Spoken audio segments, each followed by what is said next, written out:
ନମସ୍କାର। ପୁଣି ଆଉ ଏକ ଷ୍ଟୋରି ସହିତ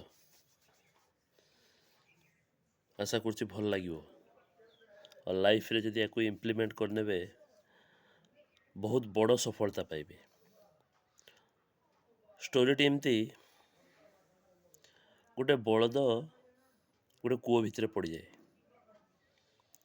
ଯଦି କୂଅ ଭିତରେ ପଡ଼ିଯାଏ ସେ ବହୁତ ଚିତ୍କାର କରେ, ହାମ୍ବାଳି ଛାଡ଼େ। ତାର ମାଲିକ ଯିଏ ସିଏ ବି ଆସିକି କୂଅ ପାଖରେ ପହଞ୍ଚେ, ତାକୁ ଦେଖେ, ଯେ ବାହାର କରିବା ପାଇଁ ବହୁତ ପ୍ରକାର ଚେଷ୍ଟା କରେ କିନ୍ତୁ ବାହାର କରିପାରେନି। ସବା ଲାଷ୍ଟରେ ଭାବେ ବଳଦଟା ତ ବୁଢ଼ା ହେଇଗଲାଣି,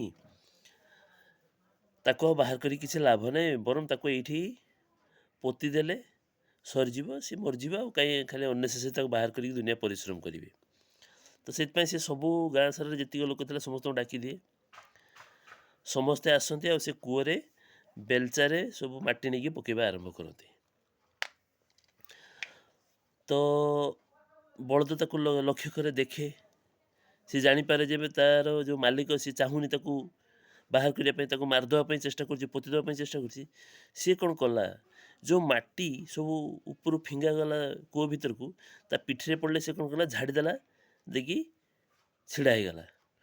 ଏମିତି ମାଟି ପଡ଼ି ଚାଲିଥାଏ, ସେ ଝାଡ଼ି ଥାଏ ଆଉ ଛିଡ଼ା ହେଇକି ଉପରକୁ ଚଢ଼ି ଚାଲିଥାଏ, ମାଟି ଉପରକୁ ଚଢ଼ି ଚାଲିଥାଏ। କିଛି ସମୟ ପରେ ଦେଖାଗଲା ଯେ ସେ ତାମାନେ ଯେଉଁ ମାଟି ପଡ଼ିଲା ସେ ମାଟି ଉପରେ ଚଢ଼ି ଆସିକି ସବା ଲାଷ୍ଟରେ ଡେଇଁକି ସେ କୂଅରୁ ବାହାରିକି ପଳେଇଲା। ତ ମୋରାଲ ଅଫ୍ ଦି ଷ୍ଟୋରି ଏଇଆ ଯେ ଆମ ଆଖପାଖରେ ବି ଏମିତି ଲୋକ ଅଛନ୍ତି ଯେଉଁମାନେ କି ଆଲୋଚନାର ମାଟି,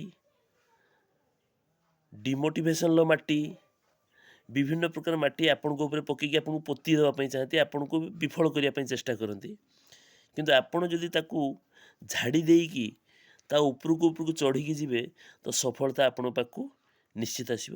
ତେଣୁ ଧୈର୍ଯ୍ୟର ସହିତ ଯେଉଁଠି ବି କାମ କରୁଛନ୍ତି ସେଇଠି ଲାଗିକି ରୁହନ୍ତୁ।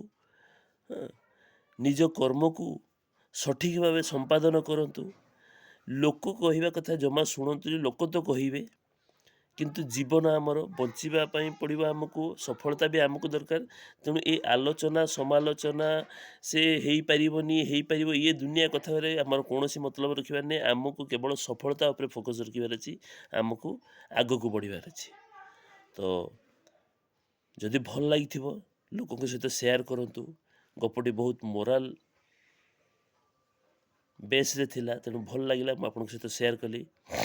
ପୁଣି ଅନ୍ୟ ଆଉ କେଦିନ ପୁଣି ଆଉ ଏକ ଷ୍ଟୋରି ସହିତ ଆସିବି। ଏଥିସହିତ ଧନ୍ୟବାଦ।